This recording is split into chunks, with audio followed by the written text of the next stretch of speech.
Muchas gracias, Félix. Gracias por la invitación. Un saludo a los ecuatorianos que nos están viendo.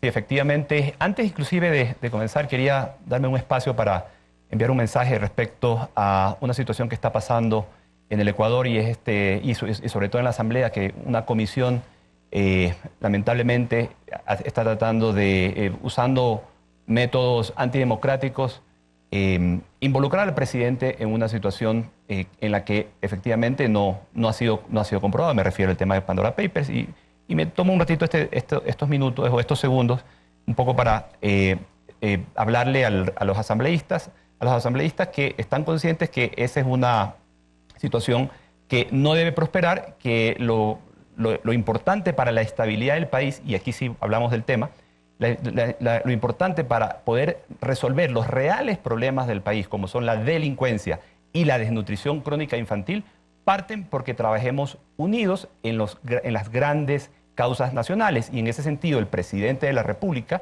ha tomado como una prioridad de su gobierno el combate a la desnutrición crónica infantil. Lo dijo en la campaña, ¿no? Lo dijo en la campaña, claro que sí. Y su deber es tomarlo como un objetivo, cumplir con la oferta. Claro que sí. Él hizo un compromiso de reducir 6 puntos la desnutrición crónica infantil hasta el año 2025. Y para lograrlo, la única manera en que podamos hacerlo como país, como Estado, como ciudadanía, es que nos podamos unir. El Estado, la sociedad, los medios de comunicación, porque este trabajo de combatir la desnutrición crónica infantil... ¿Qué significa estos 6 puntos hasta el año 2025? Sí, eso es muy importante. El Ecuador, lamentablemente, en este instante, tiene los mayores índices, tiene índices de desnutrición crónica infantil de alrededor del 28%, y eso nos coloca en el segundo lugar de Latinoamérica con los índices más altos de desnutrición crónica infantil. Esa es una situación que definitivamente como país no podemos aceptar y que debemos tomar acciones. Y por eso el presidente de la República ha tomado varias acciones durante los primeros meses de gobierno. Una de ellas es la creación de una Secretaría Técnica, Ecuador Crece Sin Desnutrición Infantil, encargada de trabajar en 2 aspectos. Primero, en el corto plazo, asegurarnos de entregarle todas las prestaciones básicas a las madres embarazadas, a los niños y a las niñas. Y por otro lado, trabajar en el largo plazo. Desarrollar una política pública en conjunto con expertos, con las organizaciones de la sociedad civil, con las agencias de cooperación, con la ciudadanía, con los medios de comunicación, para trabajar alrededor de una causa de largo plazo, que trascienda las banderas políticas, y esto es muy importante, que trascienda todo tipo de ideología y sin importar quién esté en el gobierno, esto se convierta en una política de Estado para 10, 15 y 20 Lo cual es bueno, lo cual es objetivo. ¿Quién puede cuestionar eso? Pero ya en la práctica, ¿qué significa este plan? ¿Qué significa esta atención? Pongámonos en el hecho práctico en los niños que van al colegio, que van a la escuela, ahora que esto va a volver a ser obligatorio. ¿Qué es lo que va a pasar? ¿Se les va a dar algún alimento especial? ¿Se les va a dar leche? Disculpe mi ignorancia, pero digámosle al público qué es lo que va a pasar ya en la parte práctica. Sí, eso es muy importante. La desnutrición crónica infantil es un fenómeno multicausal, que no depende exclusivamente de falta de alimentos. Particularmente en el Ecuador ese no es el problema. En el Ecuador existe un problema de hambre, pero esa no es la causa principal de la desnutrición crónica. ¿Cuál es la causa principal? Como le decía, la desnutrición crónica es multicausal. Tenemos por un lado la falta de acceso a atención médica dentro, o digamos, en la etapa gestacional, y luego que el niño nace, lo que se llama el control del niño sano. El acceso a hierro, vitaminas, ácido fólico durante la gestación, y luego de que el niño nace, el acceso también a micronutrientes que son entregados por el sistema de salud. Eso no se ha venido dando. Otra cosa importantísima, Félix, respecto al combate a la desnutrición crónica para el largo plazo, el acceso a vacunas pediátricas. Nosotros cuando llegamos al gobierno encontramos de que durante 2 años más o menos no se habían estado dando las vacunas a los niños más pequeños hasta los 5 años. El cuadro básico de vacunas pediátricas había sido totalmente desatendido. Lo primero que se realizó desde el gobierno es asegurarnos de hacer la adquisición para que todos los niños reciban su cuadro básico de vacunas pediátricas, que es fundamental para la desnutrición crónica infantil. Y otro aspecto, Félix, que hay que atacar con absoluta frontalidad es el acceso y la provisión de agua y saneamientos seguros, del agua apta para el consumo humano. En el Ecuador, el 88% de los ecuatorianos solo recibe agua por tubería, de los cuales el 50% es potable y el 38%, es decir, más o menos 4 de cada 10 ecuatorianos reciben agua sin tratar. Y hay cerca de un 12% que actualmente no tiene acceso a agua ni siquiera por tubería. Entonces, esos son los grandes problemas que debemos resolver como país, y para lograrlo vamos a tener que trabajar en conjunto porque, como le decía, esto no lo va a poder solo el gobierno. Por ejemplo, el tema de agua es una competencia de los gobiernos de los 221 GATS cantonales. Y por eso es que estamos dentro de todos los programas que estamos haciendo para el largo plazo, nos estamos asegurando de que los GATS tengan financiamiento para los proyectos de dotación de agua y de saneamiento para el 100% de los hogares del país. Ese es un reto que lo vamos a lograr si trabajamos unidos en el largo plazo. Secretario, buenos días. Y sobre la falta de acceso a atención médica que usted ha mencionado como otra de las causas para que los niños tengan desnutrición crónica infantil, ¿qué va a hacer el gobierno? Parte del programa de desnutrición crónica es, primero, salir a buscar a miles de niños que no han sido, digamos, que no están actualmente siendo atendidos. Durante la pandemia se dio un problema de falta de registro de los niños al nacer.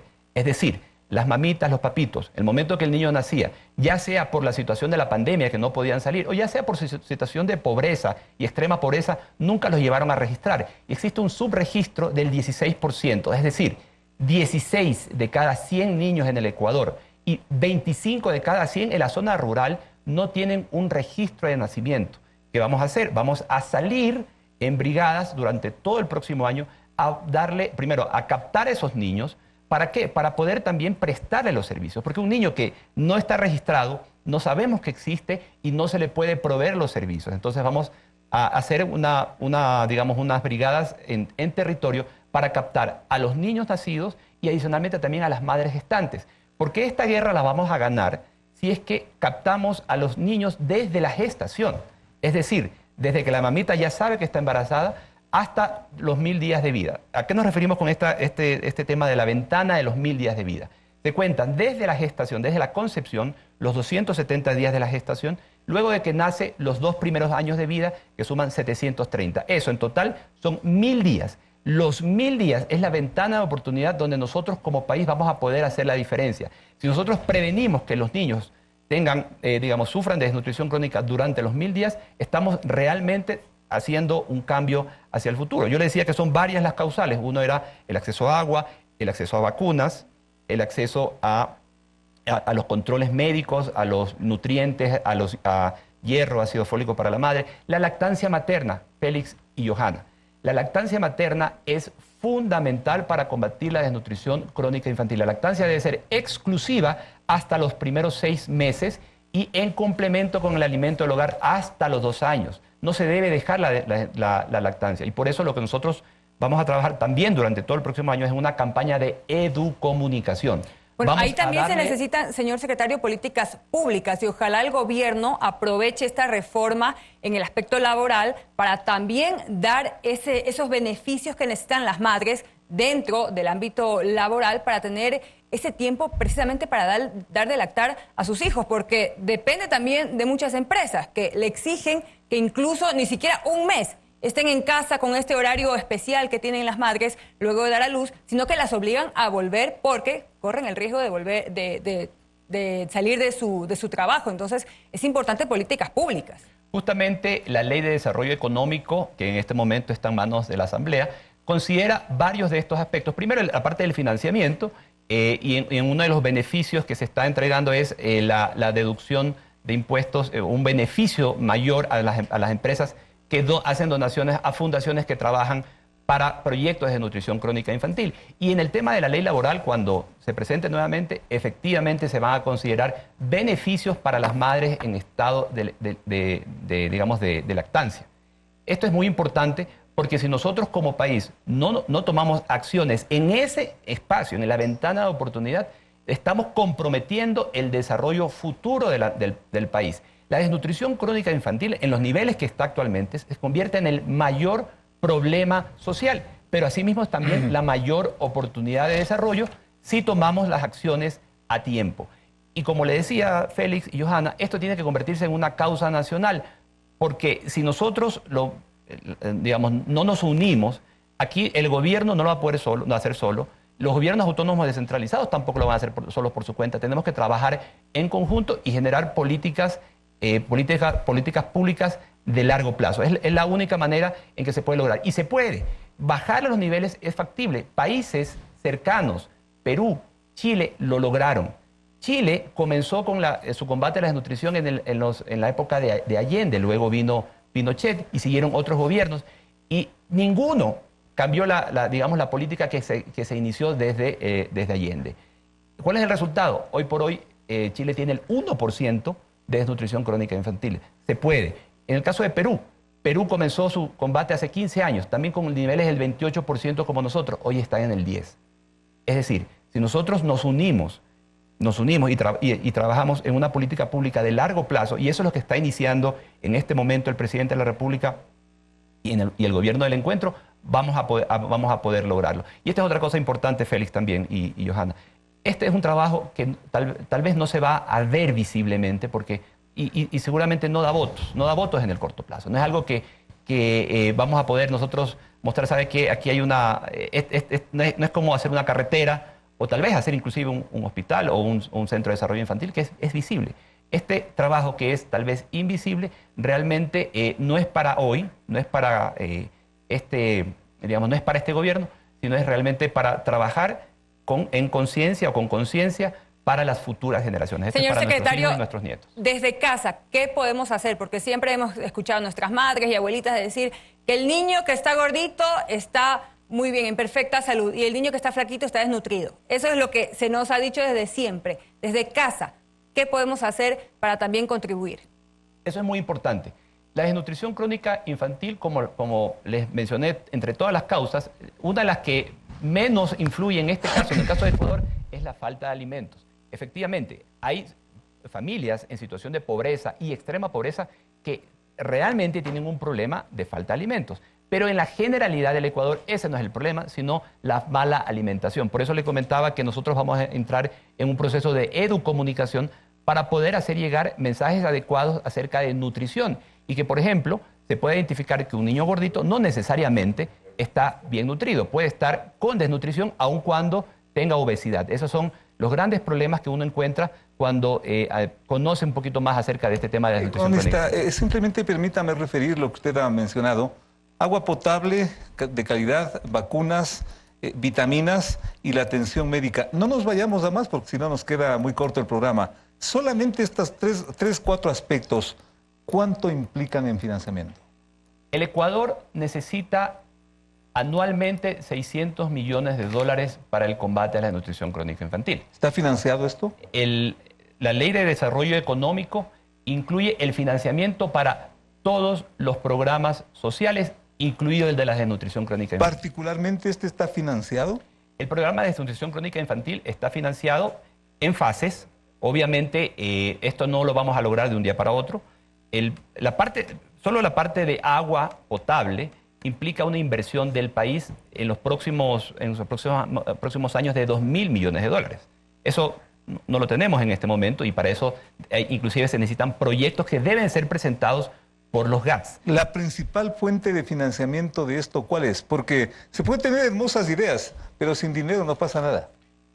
La principal fuente de financiamiento para combatir en el largo plazo la desnutrición crónica infantil tiene que ser el presupuesto general del Estado. ¿Como en todo?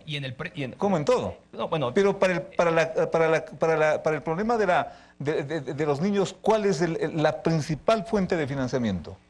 Que usted como economista le ha planteado al presidente de la República. Para poder financiar, o mejor dicho, para poder asegurar el combate a la desnutrición crónica infantil, tenemos que fortalecer los servicios de salud. Eso ya está claro. No, pero es que ahí es donde se invierte. Pero ¿cuál es la fuente de financiamiento de esto? El presupuesto general del Estado se financia de los impuestos. De ahí sale todo. El presupuesto general del Estado. Pero ¿cómo financiamos esto? Nuevamente, para poder financiar todas las acciones relacionadas a la desnutrición crónica infantil, tenemos que fortalecer el presupuesto general del Estado, que se financia con impuestos, con ingresos petroleros. Básicamente, esas son las fuentes de financiamiento. Me suponía que había un financiamiento especial, tomando en cuenta que es un programa especial y que se ha creado una secretaría especial esto es muy importante como la que usted encabeza. Esto es muy importante. Esta secretaría es una secretaría articuladora ¿Ya? que lo que se encarga es de que cada uno de los ministerios, porque esta secretaría no ejecuta, esta secretaría lo que hace es que cada uno de los ministerios tengan los programas, el financiamiento, ¿sí? Y también nosotros hacemos seguimiento a la ejecución. Por eso reitero que esto lo vamos a ganar si podemos fondear los programas de salud, del MIES, de educación, del Ministerio de Educación, del Ministerio de Agricultura y Ganadería. O sea, son varios ministerios que están involucrados en esta estrategia y el rol de esta secretaría es asegurarse que tengan el financiamiento y luego que los proyectos se ejecuten. Eso es para todo, ¿no es cierto? Pero me quedo con la inquietud. ¿Cómo se va a financiar esto? Como le digo, por medio del presupuesto general del Estado. Economista, muchísimas gracias. Muy amable, gracias a nuestro invitado. Volvemos con más en un momento. Gracias. El editorial con el